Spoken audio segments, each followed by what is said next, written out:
അടുത്ത നമ്മൾ നോക്കാൻ പോകുന്നത് വയർലെസ് സെക്യൂരിറ്റി ആണ്. സോ വയർലെസ് സെക്യൂരിറ്റിയുടെ കീഴിൽ നമ്മൾ 3 കാര്യങ്ങളാണ് ഡിസ്കസ് ചെയ്യുന്നത്. WEP, WPA, WPA2. So wireless security നേരത്തെ നമ്മൾ വയർഡ് കണക്ഷൻസിൻ്റെ സമയത്ത് നമ്മൾ വയർഡ് സെക്യൂരിറ്റിയുടെ അത്രയും തന്നെ എന്താണ് പറയുന്നത് കേപ്പബിൾ ആയിട്ട് പ്രൊട്ടക്റ്റ് ചെയ്യാനായിട്ട് സാധിക്കുന്ന രീതിയിൽ ഡിസൈൻ ചെയ്തതാണ് WEP. That stands for wired equivalent privacy. അതായത് ഒരു വയർഡ് കമ്മ്യൂണിക്കേഷൻ കിട്ടുന്നതിൻ്റെ അത്രയും പ്രൈവസിയും സെക്യൂരിറ്റി വയർലെസ്സിൽ കിട്ടണം എന്ന ഒരു ഉദ്ദേശത്തോട് കൂടിയിട്ടാണ് WEP ചെയ്തത്, ലൈക്ക് ഇൻട്രൊഡ്യൂസ് ചെയ്തത്. So it was introduced in the year 1997. So 1997 basic ആ ഒരു സമയത്ത് അവർക്ക് വേണ്ടിയിരുന്നത് അറ്റാക്കേഴ്സിൽ നിന്നും ഡേറ്റ പ്രിവെൻറ്റ് ചെയ്യാൻ, ലൈക്ക് അറ്റാക്കേഴ്സ് ഡേറ്റ ആക്സസ് ചെയ്തതെന്നുള്ളൊരു ഉദ്ദേശമായിരുന്നു. So hence it was a basic encryption decryption protocol. Encrypt ചെയ്ത മെസ്സേജ് എവിടെയായിരിക്കും ഇവിടെ ഡീക്രിപ്റ്റ് ചെയ്യും. അതായിരുന്നു നമ്മുടെ ബേസിക് ഫസ്റ്റ് WEPയുടെ എയിം എന്ന് പറയുന്നത്. സോ ഇതിനായിട്ട് യൂസ് ചെയ്തുകൊണ്ടിരുന്നത് 64 or 128 ബിറ്റ് സ്റ്റാറ്റിക് കീ ആണ്. സോ സ്റ്റാറ്റിക് കീയുടെ പ്രശ്നം എന്താണെന്ന് വെച്ച് കഴിഞ്ഞാൽ ഒരു കീ തന്നെയാണ് അങ്ങോട്ടും ഇങ്ങോട്ടും യൂസ് ചെയ്യുന്നത്.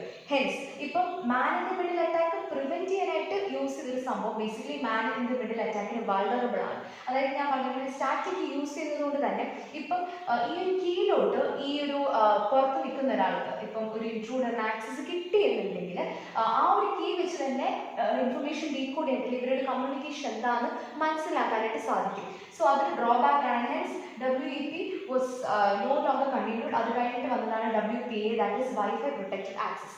ഇന്ത്യ 2003 വന്നത്. ഇവിടെ യൂസ് ചെയ്യുന്നതെന്ന് വെച്ച് കഴിഞ്ഞാൽ ടെമ്പററി കീ ഇൻറ്റഗ്രിറ്റി പ്രോട്ടോകോൾ ആണ് ഇവിടെ യൂസ് ചെയ്യുന്നത്, TKIP.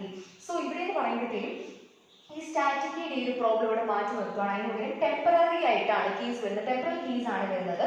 പക്ഷെ അതിനും സെക്യൂരിറ്റി ഇഷ്യൂസ് ഉള്ളതുകൊണ്ട് തന്നെ later it was replaced by AES, അതായത് അഡ്വാൻസ്ഡ് എൻക്രിപ്ഷൻ സ്റ്റാൻഡ് വെച്ചിട്ട് it is a more safer algorithm. So അത് വെച്ചിട്ട് റീപ്ലേസ് ചെയ്യുകയാണ് ചെയ്തിരിക്കുന്നത്.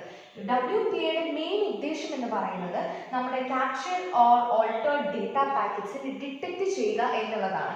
ആൻഡ് ഇവിടെ നമ്മൾ 64 അല്ലെ 128 ബിറ്റാണ് യൂസ് ചെയ്തിട്ടുണ്ട് എന്നുണ്ടെങ്കിൽ ഇവിടെ 256 ബിറ്റിൻ്റെ കീ ആയിരിക്കും യൂസ് ചെയ്തിട്ടുണ്ടാവുക.